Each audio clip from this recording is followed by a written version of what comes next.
உரிமைய வேலை திட்டத்தின் கீழ் யாழ் மாவட்ட மக்களுக்கான காணி உறுதிப்பத்திரங்கள் வழங்கும் நிகழ்வு யாழ்ப்பாணத்தில் இன்று நடைபெற்றது. ஜனாதிபதி ரணில் விக்ரமசிங்க தலைமையில் நடைபெற்ற இந்த நிகழ்வில் அமைச்சர் டக்ளஸ் தேவானந்தா, பாராளுமன்ற உறுப்பினர்களான தர்மலிங்கம் சித்தார்த்தன், ஜனாதிபதி சட்டத்தரணி எம். ஏ. சுமந்திரன், வடமாகாண ஆளுநர் PSM சார்ல்ஸ் உள்ளிட்ட பலரும் கலந்து கொண்டிருந்தனர். யாழ் மாவட்டத்தின் 15 பிரதேச செயலக பிரிவுகளையும் உள்ளடக்கிய 1286 பேருக்கு இலவச பத்திரங்கள் வழங்கி வைக்கப்பட்டன.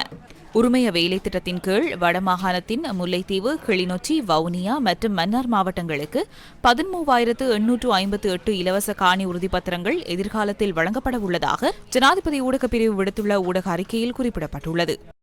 විශේෂයෙන්ම යාපනයේ උතුරෙත් නැගෙනහිරත් ඉඩම් ප්‍රශ්නේ උග්‍රයි.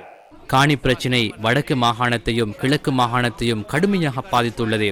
அரசாங்க காணிகளில் குடியேற்றப்பட்ட மக்களை தவிர யுத்தத்தினால் காணிகளை இழந்தவர்கள் ஏராளம். தீர்க்கப்பட வேண்டிய 2 பிரச்சினைகள் உள்ளன. வடக்கு மற்றும் கிழக்கை பிரதிநிதித்துவப்படுத்தும் பாராளுமன்ற உறுப்பினர்கள் அவ்வப்போது என்னுடன் இது குறித்து கலந்துரையாடியுள்ளனர். அதற்கு அமைவாக பாதுகாப்பு தரப்புடன் கலந்துரையாடி பாதுகாக்கப்பட்ட பிரதேசங்களில் உள்ள காணிகளில் காணி விடுவிக்கப்படக்கூடிய சந்தர்ப்பங்களில் அந்த அனைத்து காணிகளும் மக்களிடம் மீள் ஒப்படைக்கப்பட்டுள்ளது. வனவள பாதுகாப்புத்துறை கையேற்ற காணிகள் குறித்தும் பிரச்சனையுள்ளது. இந்த பிரச்சனை வடக்கு கிழக்கில் மட்டுமல்ல, தென் மாகாணத்திலும் இந்த பிரச்சனையுள்ளது.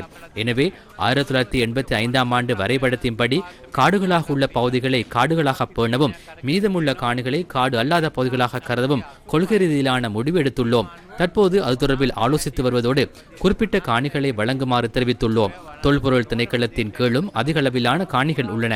தொல்பொருளியல் நடவடிக்கைகளுக்கு தேவையான காணிகளை தவிர்த்து ஏனைய காணிகளை மீள ஒப்படைக்க அரசாங்கம் தீர்மானித்துள்ளது.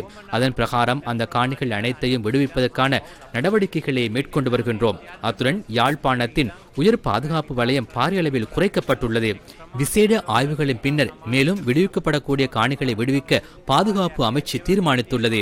உயர் பாதுகாப்பு வலயத்தில் உள்ள மத வழிபாட்டு தலங்களுக்கு சொந்தமான காணியின் ஒரு பகுதி ஏற்கனவே விடுவிக்கப்பட்டுள்ளது. அதற்கு இணங்க நாட்டின் அனைத்து மக்களினதும் காணி உரிமையை உறுதிப்படுத்தி முன்னோக்கி செல்வதற்கான வாய்ப்பை உருவாக்க எதிர்பார்க்கின்றேன்.